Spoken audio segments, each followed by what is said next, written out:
Hello, and thanks for joining us. Hello, Dr. Michael Laitman. Hello. And today on our show, we'd like to talk about Kabbalah and psychology.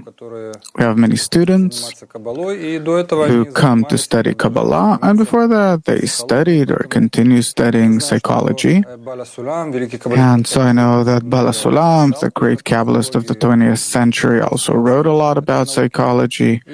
He appreciated the science, and we'd like to talk about the goals of psychology and of Kabbalah, methods of research, what are the differences, because there are many similar things too. And let's start with the definition itself, I think, psychology as we understand, and this is how psychologists define it, that it is a method that studies the behavior of people, of individuals or groups of people, the mental activity of a person. Nowadays, there are many different realms in psychology. In translation from Greek, it is the study of the soul, even though that in Hebrew there is Torah and Nefesh, and there is a difference between soul and Nefesh, but we'll talk about that some other time. So I'd like to ask, how do you define psychology? What is Torah HaNefesh? I'd like to say the following. A person's born, according to what we understand from our world, as a man, as a little person that develops in our world. All of his senses develop along with his intellectual development. He feels, he researches the surrounding world, and through that world also inquires himself, the way he responds to the surrounding world, the environment, how is he dependent on it, and it depends on him. And this is what psychology is about, meaning man's reaction to the revelation of the surrounding world to him. And those qualities, traits, sensations, and intellect in which he can develop within the framework of our world. Meaning, all in all, we can define psychology as the total sum of knowledge of a person in this world that he was born in and develops in. Correspondingly, existence determines consciousness. The difference between psychology and Kabbalah is that Kabbalah directs a person to feel what is beyond our world, above it, since our world is in the quality of reception, an egoistic quality. That's how we feel it, acknowledge it. Unless we come out of this quality, like it usually happens with people, then we attain our world through the quality of human egoism, and that way that's how we appreciate our world, evaluate it. If beyond psychology, or if not to take psychology into account at all, but we're engaged in the wisdom of Kabbalah, then here we already have a completely different form of attaining our world. Kabbalah directs a person toward developing himself to the quality which is the opposite of our world. If our world is based on, perceived by us in the quality of reception and an egoistic quality with which we were born and that we develop in, then this psychology. And if we rise from our egoistic quality to the quality of bestowal, love, to come out of our sense of self, to come out of what we consider to be man in our world, then we acquire a new quality, a quality of bestowal, of coming out of oneself, and then in that new quality we start attaining completely different interconnections between the forces of nature between ourselves and the forces of nature, and then we start attaining that which is called soul, meaning man's attitude or relation toward that force that develops him, and attaining that upper force. Meaning, it is possible to say the following. The ego is the quality of our world, in which we were born, and that we develop in. It gives us an attainment of this world and ourselves, and this is what we call psychology. Man's attainment of a quality which is above our world, the quality of bestowal, a quality not of self-love, but from yourself outwards toward the surrounding world. That brings a person to a level already considered to be the wisdom of Kabbalah. Not a science which is like, not psychology, but the wisdom of Kabbalah. That's the difference. Michael, so until a person acquires that altruistic quality, until then he is like any other person who's born with an egoistic potential that all the time develops him. He develops it, he develops by himself, it develops him. Up to that moment we can say that even a person who studies Kabbalah but still has not developed that quality, new quality in him, so he's also engaged in psychology. Studying himself, studying the world around you, your responses to the surrounding world, the influence of the surrounding world on yourself. These are the goals of psychology. So until a person reaches attainment, we can actually say that he's engaged in psychology. And maybe for those that know Aramaic or Hebrew, the definition called Torah Nefesh, and Kabbalah studies the Neshama, the soul. The Neshama is like the general soul, the sum total of all human desires. Dr. Laitman, the sum total of all human desires which lift man to a degree that is opposite to the nature of our world, to the level of bestowal, love, connection, that which is opposed to man's initial nature. That's what Kabbalah is engaged in.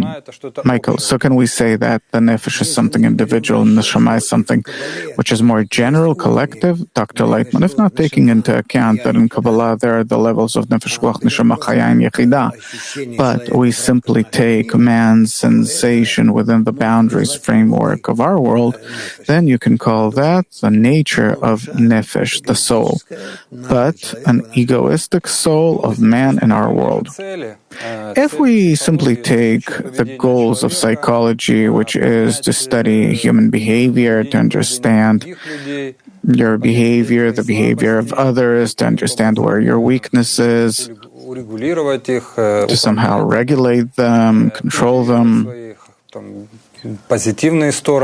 cultivate your positive sides, and what is it all for? Meaning the goal is to improve the quality of life. Right. And the goal of Kabbalah, as writes Baal HaSulam, is to reveal the Creator to His created beings in this world. Right. Can you explain what is the purpose of Kabbalah? Actually, we are in a very interesting realm where just one force of nature works on us, the upper force of nature, you can call it Creator, or just nature in general. Unless we improve ourselves in terms of bestowal, love toward others, the surrounding world, do not suppress our egoistic quality, and do not develop an altruistic quality in ourselves, then we are within the boundaries of psychology. We can say this in relation to a person, and to some degree, we can say that it is in relation to animals too. If we study even the vegetative, not the animate, but the vegetative world, But the still vegetative and animate worlds are beneath the degree of man, and studying them, we actually study about the psychology of our world, meaning the reactions and interactions between any two organisms and the force that governs nature. But if we wish to change ourselves in accordance with that upper force of nature, then we enter the realm of the wisdom of Kabbalah. So if the wisdom of Kabbalah considers its role to reveal the Creator to His created beings in this world, then it's done for what? In order to improve man's life. So it's psychology then? Dr. Laitman, yeah. If a person pursues the goal, his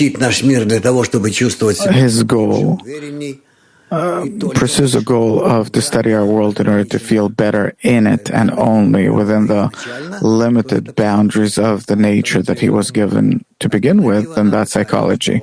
Michael, and what's the alternative? Dr. Laitman, the alternative is that a person can develop himself above those boundaries, beyond them, to rise above his egoism, to start investigating the world within the quality of bestowal, within a quality that is aimed, directed toward others and not himself, and then he starts studying the other side as if of his essence that is already called soul.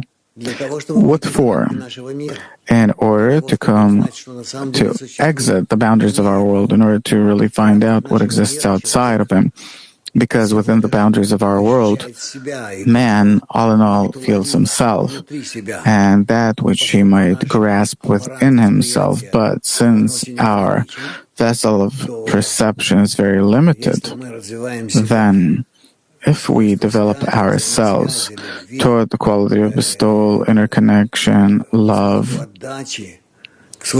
bestowal, fulfillment, the quality of fulfilling the world, fulfilling others, then we start feeling the world differently. We start feeling the force that exists outside of us, that works on us from the outside.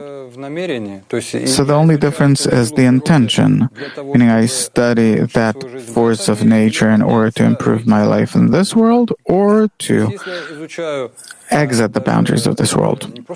Right. So if I don't just study the behavior of people, but also that upper force in order to improve my life in this world, that's considered psychology too. Yeah.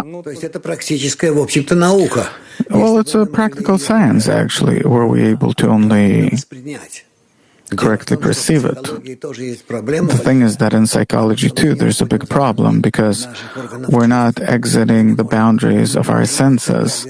We can't control them. On the outside, we can't be objective toward that which we grasp or perceive.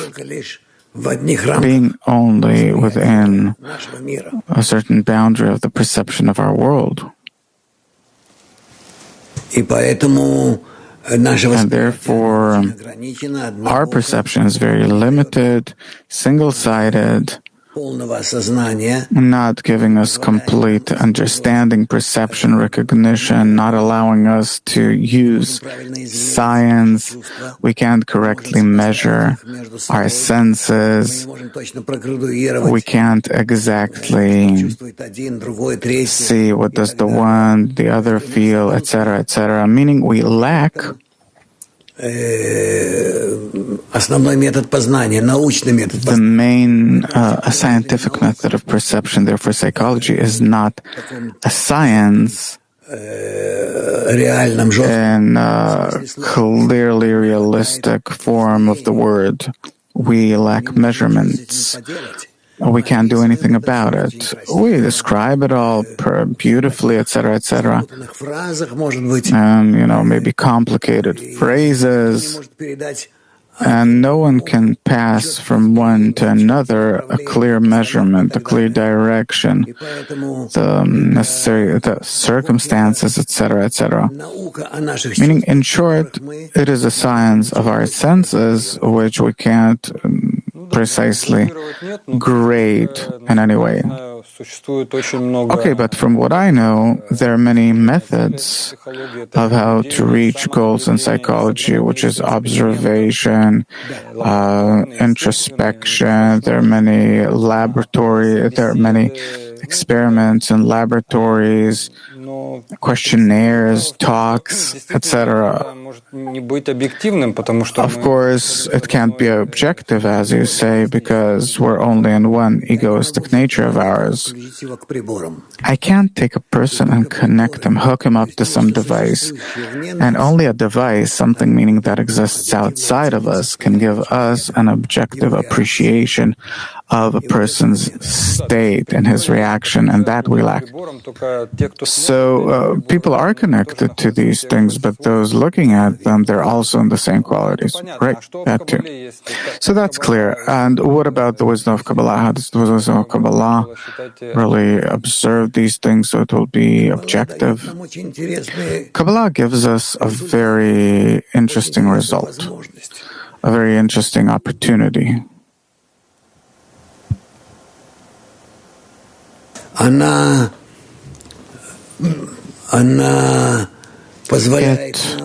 It allows us to investigate our qualities in relation to the opposite qualities, compared with the opposite qualities. Suppose egoism versus true altruism, where we exit the boundaries of egoism and we achieve the qualities of altruism, of bestowal, of love, of connection, compared to the opposite qualities.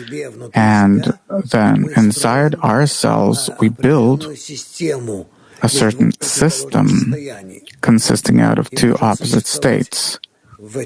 And we can exist in these two opposite states and in between them, in an immediate state. This is what the wisdom of Kabbalah is based on. So if I will not be able to draw upon myself this positive altruistic force of nature, then I will not be able to research my egoism. Right. And if I do have these two qualities, then I build a third quality out of them, and I can objectively say about my nature, something about my nature.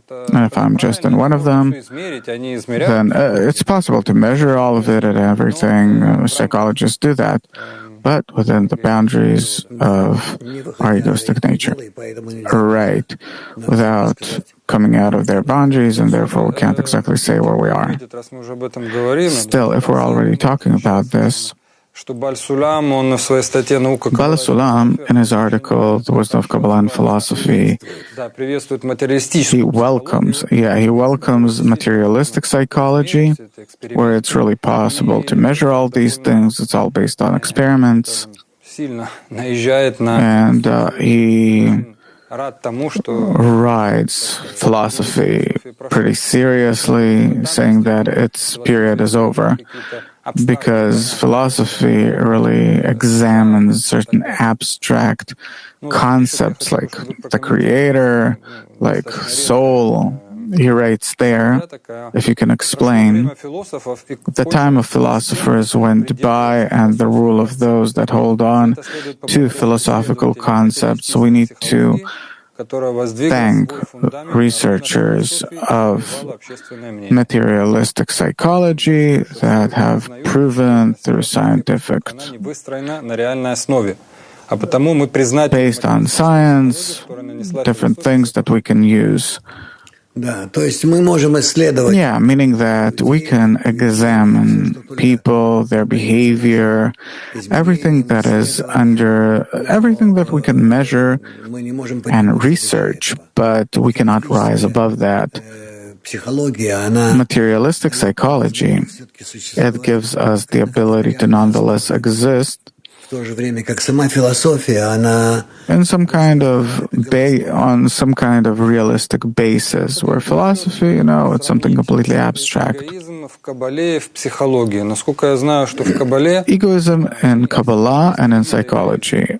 There are three kinds or types of egoism, as we know in the wisdom of Kabbalah. There's the animate ego. The second is the relations between people, and the third, that's the first. The second is already expressed in people that united in a group in order to reveal the Creator. And the third type of egoism, if you can comment on that, is an egoism that is revealed in relation to the Creator, directly.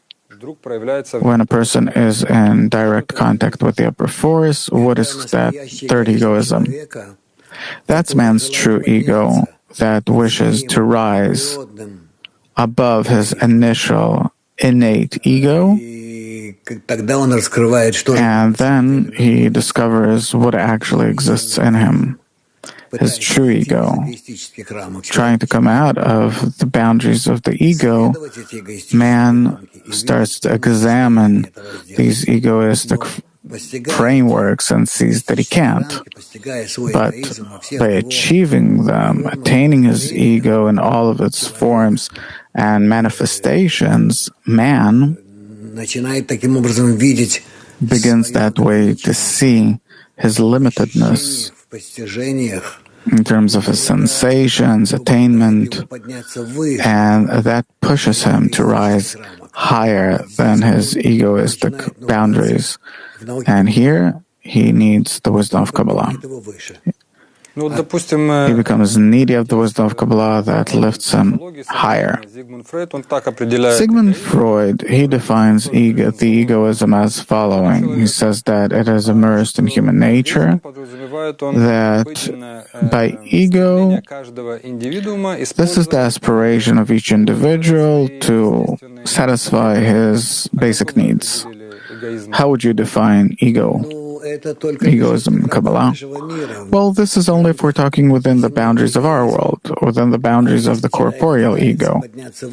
But if a person tries to rise above it, then he begins opposite to that to reveal a different egoism, a higher one, starting to understand that it is his inner nature and that he can't rise above it only if he touches the force that governs the whole of nature, that it will change him. Well, animate ego, as I understand, it's to fulfill my basic needs. And from the point of view of Kabbalah, it's not something that you have to correct. But the ego that is revealed in order to exploit the other person and to enjoy it, that's the main ego against which man fights if he wishes to rise above his nature. And the egos that is already revealed when a person is in spiritual attainment already, and he is in connection with the Creator, and he wants to use these connections for his own sake. For his own sake, he can't use it in any way. If he rises above himself, then he can't use the ego to his own benefit, for his own sake. Yeah, but this how he can't, but... And this ego actually exists in each person in potential, but isn't revealed just so in a person who doesn't study. Right, a person who is not engaged in studying how to rise above himself, above his ego, he doesn't feel the kind of ego that exists in him. Well, only on the level of satisfying, gratifying himself, right. The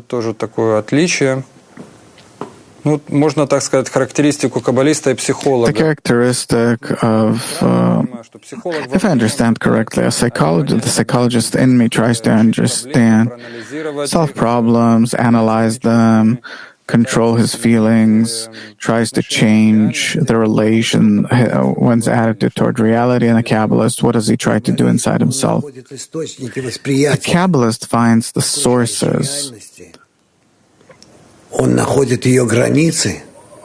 for the perception of the surrounding reality, finds its boundaries, and working on himself extends these boundaries so much that he starts seeing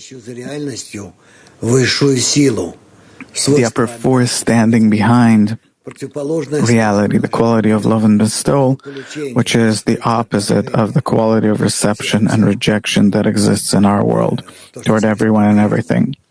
the natural ego.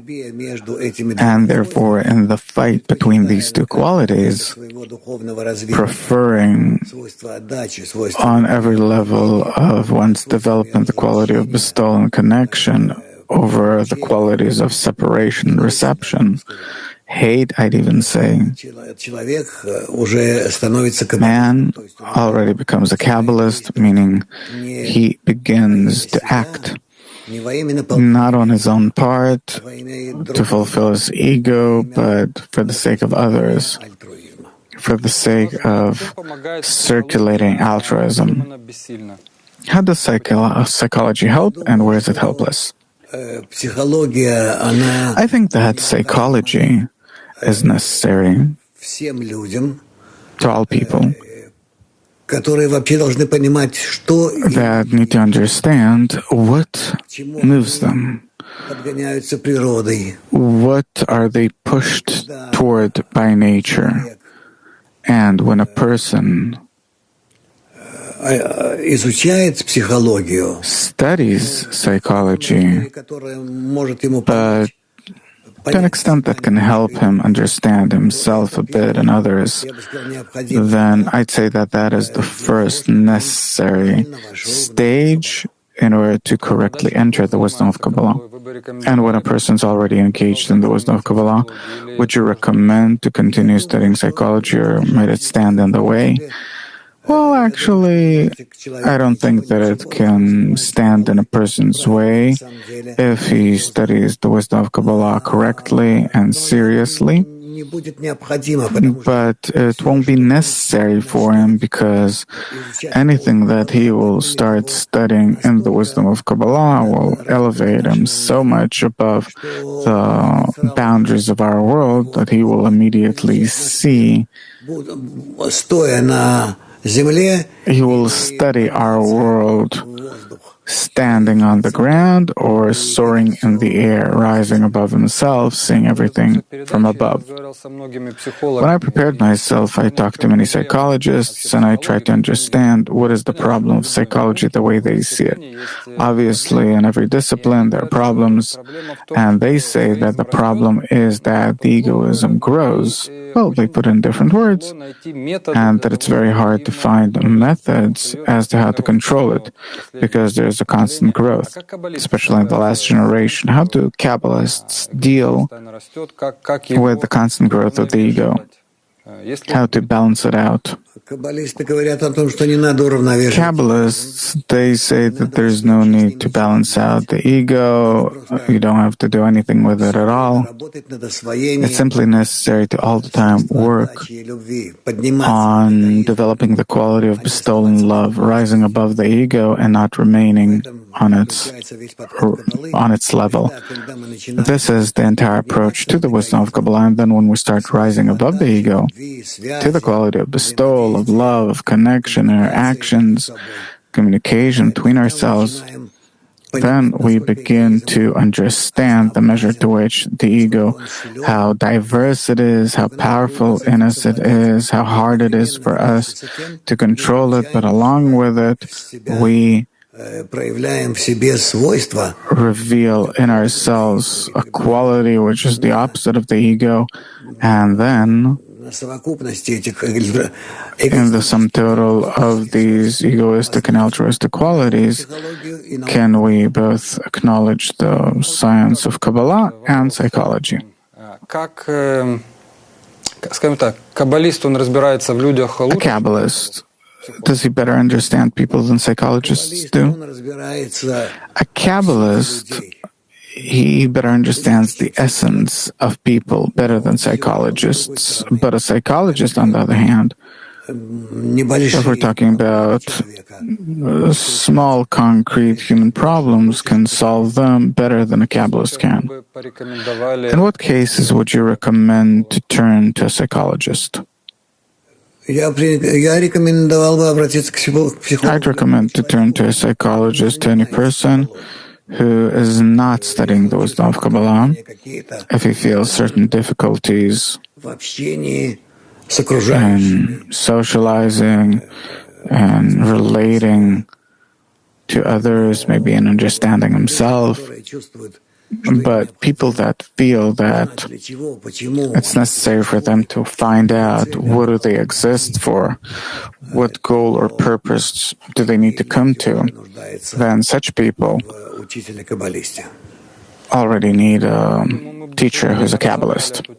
Well, I think we more or less covered the topic. Of course, there are many materials on your blog.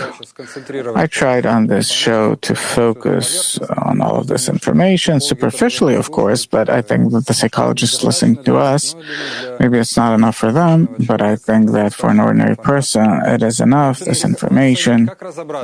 What is your advice? Where does psychology end? Where does Kabbalah begin? The difference between them?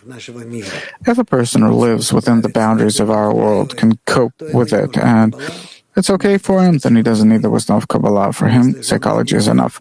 If he understands that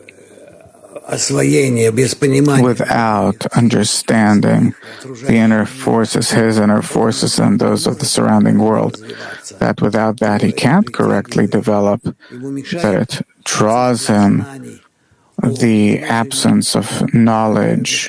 He lacks knowledge of the inner mechanism of humanity. Then he needs Kabbalah. Okay, thank you very much, and until next time.